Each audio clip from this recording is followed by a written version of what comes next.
میں ایک جنگل میں شکار کی تلاش میں سفر کر رہا تھا کہ اچانک مجھے چلتے چلتے رکنا پڑا۔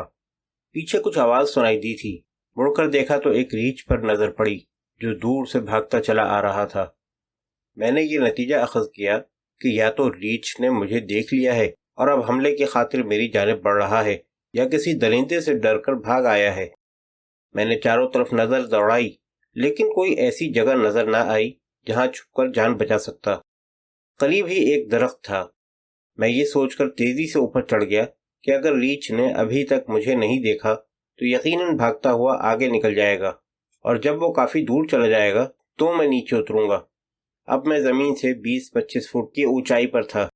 میں سنبھل کر بیٹھ گیا اور ریچھ کو آتے ہوئے دیکھنے لگا۔ جب وہ ذرا قریب پہنچا تو میرا دل زور زور سے دھڑکنے لگا۔ وہ اچانک رکا، ایک نظر مجھ پر ڈالی اور نہایت تیزی سے اسی درخت پر چڑھنے لگا جس پر میں تھا۔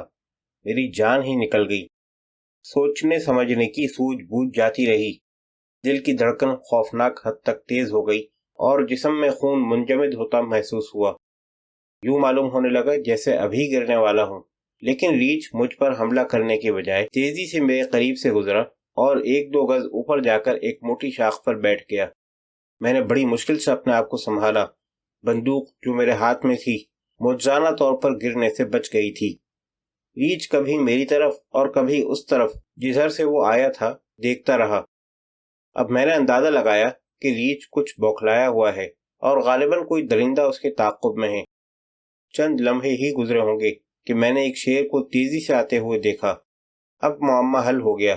یقیناً یہی ریچھ کا تعاقب کر رہا تھا۔ اب میں پوری طرح اپنے آپ پر قابو پا چکا تھا۔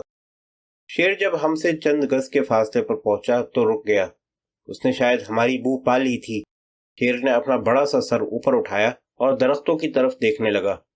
اس نے جلد ہی ہمیں ڈھونڈ لیا اور غصے میں غرایا۔ وہ خوش بھی ہوا ہوگا کہ وہ ایک شکار کے تعاقب میں نکلا، مگر اب 2 شکار اس کے سامنے تھے، ایک ریچھ اور دوسرا میں۔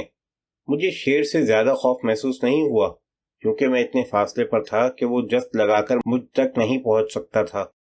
شیر ہمارے درخت کے نیچے آ چکا تھا۔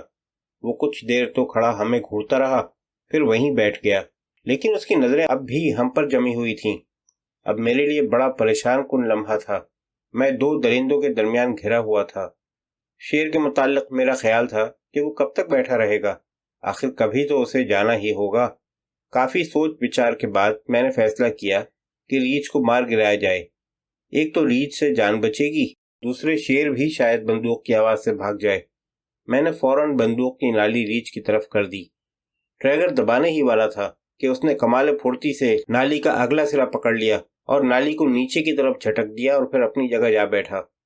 میں نے دوبارہ بندوق ریچھ کی طرف کی، مگر اس بار بھی اس نے بندوق کی نالی نیچے کر دی۔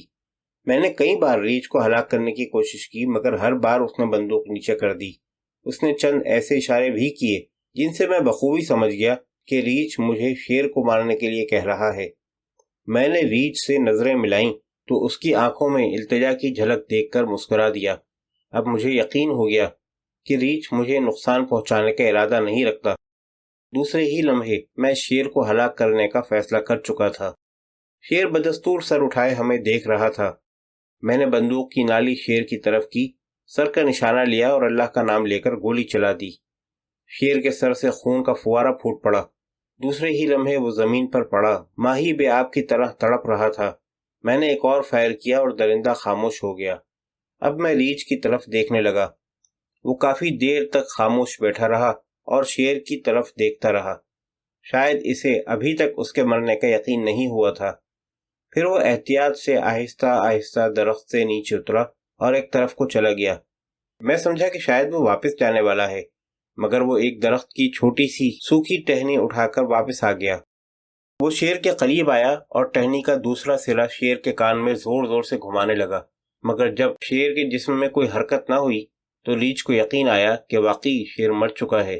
میں ریچھ کی اس چالاکی پر بڑا حیران ہوا۔ ریچھ نے شیر کے مرنے کا یقین کر لینے کے بعد ایک دفعہ میری طرف دیکھا، جیسے وہ میرا شکریہ ادا کر رہا ہو، اور پھر جس طرف سے آیا تھا اسی طرف تیزی سے بھاگتا ہوا چلا گیا۔ اب میں درخت سے نیچے اتر آیا۔ میں بہت جلد دور نکل جانا چاہتا تھا کیونکہ ڈر تھا کہ کہیں ریچھ کی نیت میں فطور نہ آ جائے اور وہ دوبارہ آن ٹپکے، چنانچہ تیز تیز قدم اٹھاتا ایک طرف چل دیا۔ ابھی میں چند فرلانگ تک ہی گیا ہوں گا کہ پیچھے سے دوبارہ ریچھ کی آواز سنائی دی۔ میں نے فوراً گھوم کر دیکھا، وہ کچھ فاصلے سے بھاگا چلا آ رہا تھا۔ اس دفعہ وہ درخت کی لمبی ٹہنی بھی کندھے پر اٹھائے ہوئے تھا۔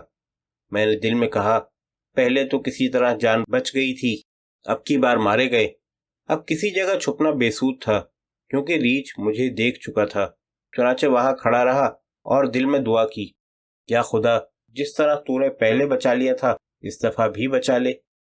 ریچھ ہر لمحے نزدیک ہوتا جا رہا تھا۔ بندوق اب بھی خالی تھی۔ اس سے پہلے کہ میں بندوق بھرتا، ریچھ سر پر پہنچ گیا۔ میں یہی خیال کر رہا تھا کہ ابھی وہ حملہ آور ہوا چاہتا ہے۔ مجھے آنکھوں کے سامنے اندھیرا چھاتا ہوا محسوس ہوا، لیکن یہ کیا؟ ریچھ ٹہنی میرے پاس پھینک کر واپس بھاگنے لگا۔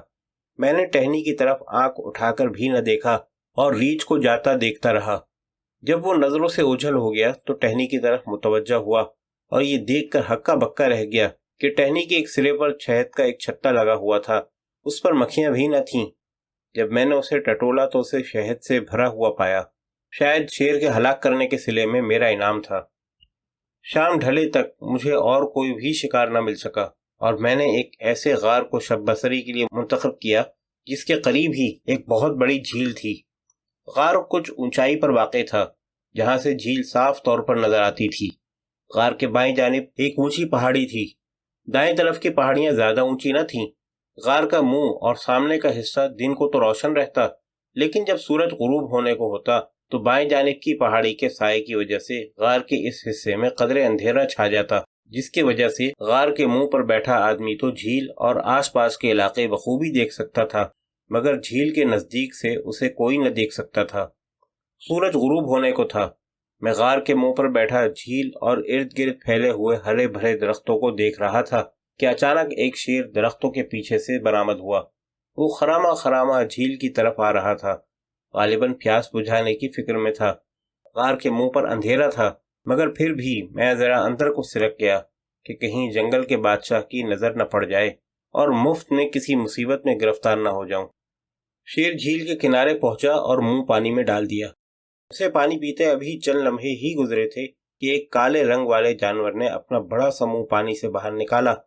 میں نے اس قسم کا آبی جانور پہلے نہیں دیکھا تھا۔ وہ جانور چشم زدن میں شیر کو دبوچ کر پانی میں لے گیا۔ پانی میں اچھل کود شروع ہو گئی اور آبی جانور اور شیر میں ہاتھا پائی ہونے لگی۔ میں بڑی حیرت سے یہ منظر دیکھ رہا تھا۔ زندگی میں پہلا موقع تھا کہ جنگل میں درندوں کے درمیان اس قسم کی لڑائی دیکھنا نصیب ہوئی۔ شیر کئی بار پانی سے ابھرا، لیکن دوبارہ دبوچ لیا گیا۔ کچھ سمجھ میں نہیں آتا تھا کہ شیر کا انجام کیا ہوگا۔ میرا تمام جسم لرز رہا تھا اور منہ اور گلا خشک محسوس ہو رہا تھا۔ کچھ دیر تک یوں ہی جنگ جاری رہی اور پانی میں شور و غل مچا رہا۔ آخر کار شیر ایک جھٹکے سے جھیل کے باہر کچھ فاصلے پر آن گرا۔ پانی کے جانور نے اسے باہر پٹخ دیا تھا۔ شیر کا برا حال تھا، اس کے نتنوں سے خون بہہ رہا تھا، سارا جسم بھیگا ہوا تھا اور کپ کپا رہا تھا۔ اس بیچارے کا یہ حال دیکھ کر مجھے بڑا ترس آیا۔ شیر زمین پر لیٹ گیا اور کافی دیر تک یوں ہی پڑا رہا۔ پھر وہ اٹھا اور سر جھنجھوڑتا ہوا ایک طرف کو چل دیا۔ آبی درندہ اب شاید زور آزمائی سے کافی تھک چکا تھا یا کوئی کاری زخم کھا چکا تھا، اس لیے دوبارہ پانی سے نمودار نہ ہوا۔ میں نے سن رکھا تھا کہ شیر اگر کسی سے مار کھا جائے تو بدلہ ضرور لیتا ہے۔ میں نے دل میں خیال کیا کہ اگر یہ بات صحیح ہے تو شیر کو آزمانے کا اس سے بہتر موقع شاید پھر کبھی ہاتھ نہ آئے گا۔ چنانچہ میں نے اگلے روز بھی اسی جگہ قیام کرنے کا فیصلہ کر لیا۔ دوسرے دن جب سورج غروب ہونے لگا اور درختوں کے سائے لمبے ہو چلے تو میں غار میں آ بیٹھا اور بے چینی سے شیر کا انتظار کرنے لگا۔ جوں جوں وقت گزرتا گیا میری بے قراری اور جوش میں اضافہ ہوتا گیا۔ جس طرف بھی ذرا آہٹ ہوتی میری منتظر نگاہیں ادھر اٹھ جاتی۔ آخر انتظار کی گھڑیاں ختم ہوئیں اور شیر درختوں کی اوٹ سے نکل کر سامنے آ گیا۔ میرے ہونٹوں پر مسکراہٹ سی پھیل گئی اور خوشی کے مارے دل کی دھڑکنیں تیز ہونے لگیں۔ میں نے پہلی ہی نظر میں اس شیر کو پہچان لیا تھا۔ یہ وہی شیر تھا جس پر کل ایک ناسمجھ جانور نے حملہ کر کے خواہ مخواہ کی دشمنی مول لی تھی۔ آج شیر اپنی طاقت کو منوانے اور اس گستاخ آبی درندے کو سزا دینے کے لیے میدان میں اتر آیا تھا۔ اب شیر بالکل حشاش بشاش نظر آ رہا تھا اور بے حد جاہ و جلال سے چل رہا تھا۔ اس کے چہرے اور حرکات و سکنات سے محسوس ہوتا تھا جیسے انتقام کی آگ سے بھڑک رہا ہے۔ شیر خاموشی سے قدم اٹھاتا ہوا جھیل کے کنارے پر پہنچ گیا، مگر آج پانی نہیں پیا بلکہ مستعدی سے جھیل کے کنارے بیٹھ گیا۔ اس کی نظریں پانی پر جمی ہوئی تھیں۔ وہ تھوڑی تھوڑی دیر کے بعد اپنا دایاں پنجہ پانی میں ڈالتا اور پانی کھنگالتا، شاید اپنے مد مقابل کو حملے کی دعوت دے رہا تھا۔ شیر کو پانی میں پنجہ مارتے ابھی تھوڑی دیر ہی گزری تھی کہ پانی میں جنبش ہوئی اور آبی درندے نے سر باہر نکالا۔ اس نے سمجھا شاید آج پھر کوئی شکار اس کا لقمہ بننے کو تیار ہے، لیکن وہ اس سے بے خبر تھا کہ آج اس کا سامنا شکار سے نہیں بلکہ موت سے ہوگا۔ آبی درندے نے سر پانی سے باہر نکالا ہی تھا کہ شیر کا طاقتور پنجہ اس کے سر سے ذرا پیچھے پڑا اور دوسرے ہی لمحے وہ جھیل کے باہر پڑا مرغ بسمل کی طرح تڑپ رہا تھا۔ شیر نے اسے کئی دفعہ فضا میں اچھالا اور وہ ہر بار زور سے زمین سے ٹکرایا، یہاں تک کہ اس کی روح نے اس کے جسم سے رشتہ منقطع کر لیا۔ شیر انتقام لے چکا تھا۔ اس نے ایک زوردار دھاڑ سے نعرہ فتح بلند کیا اور ٹہلتا ہوا درختوں کے پیچھے روپوش ہو گیا۔ شیر نے جس آبی درندے کو ہلاک کیا وہ کالے رنگ کی بھینس سے بھی کوئی 5-6 گنا بھاری جانور تھا۔ اس کی شکل و شباہت عجیب و غریب تھی۔ اسے دیکھ کر کسی بلا کا سا گمان ہوتا تھا۔